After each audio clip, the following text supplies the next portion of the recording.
In this class, we're going to be researching three projects, and it's very important when we do science-based research or research for English essays or anything like that, that we learn about credible and non-credible sources. Now, in today's day and age, everybody says Google it, Google it, Google it, Google it, and then we go off of what we find in Google. That unfortunately does not work in the academic world. The academic world would call that non credible sources if we just Google something and take that information and use that as support for our research or our opinion. However, Google can be used to find research material. So let's talk about some things that are important when we are looking for research material in these research projects that we're going to do. The first thing that we have to understand is that most of the time we want to look for .org, .edu, .education, .gov, .government. Okay, those are going to be much more credible sources than any of the .com or .net because .com usually means that they are in it for commercial profit. And it's the same thing with .net. There's a network. There's a net worth to a network. So they are in it for money. Whereas usually .org has to do with organizations.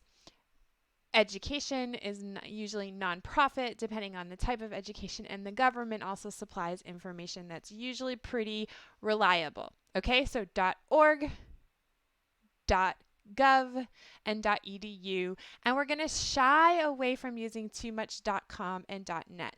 Now, there are some .com websites, and you're actually going to see some of them appear in here, but you will see that the material in them is credible. And we know this because it's published recently. These are some of the things that you want to look for. Things that are published recently, that's more what we're going to use for our research unless we're doing a historical topic. We want something that's written by a respected author. So your neighbor, sorry, is not a respected author. Your grandmother is not likely to be a respected author. I mean, maybe they are, but we're saying in general, people we know are not respected authors. So we're looking for other people who are authorities on a subject, okay? And then we want to look at things from Google Scholar as well. Sometimes it's hard to find things from Google Scholar, which you can do Google Scholar and then search like the Amazon rainforest layers. And that might get you some articles, but oftentimes they're hard to access because you have to be part of a college or something to get into them. So you'll learn more about that in more academic and higher level courses.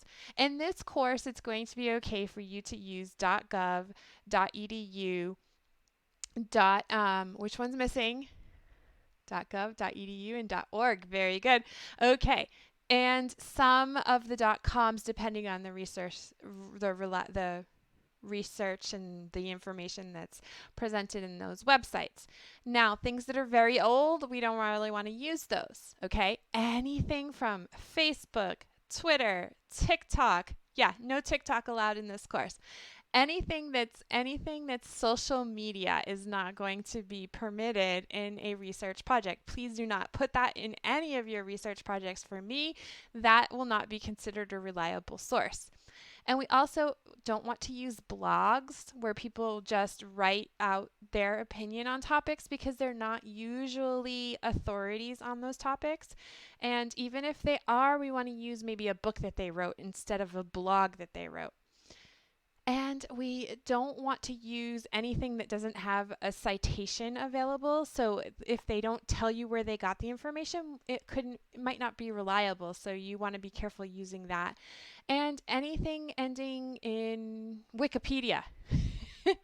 Wikipedia is not allowed to be used as a resource. It's a good place to start. You can start looking at your research information from Wikipedia and then move on from there, but we cannot use it as a cited credit on our research. Okay, so who's the author? Is it somebody who's an authority?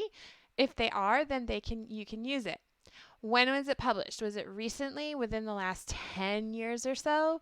If yes, we can use it. Okay? What is the dot followed by? .org, .edu, .gov, those are okay places to use research from. And you always want to have a specific page in your research presentation, which we're going to learn about as well, that will show where you got information. Okay? So you can review this video as you need to, but remember that these are the tips and the expectations for research within this class. We're going to mostly use websites, but the website should revolve around either sources that I use in the class or .org, .edu, and .gov research sites. No Wikipedia, no really old stuff, and try to stay away from .coms and .nets that you don't know anything about. If you have any questions, just leave a comment.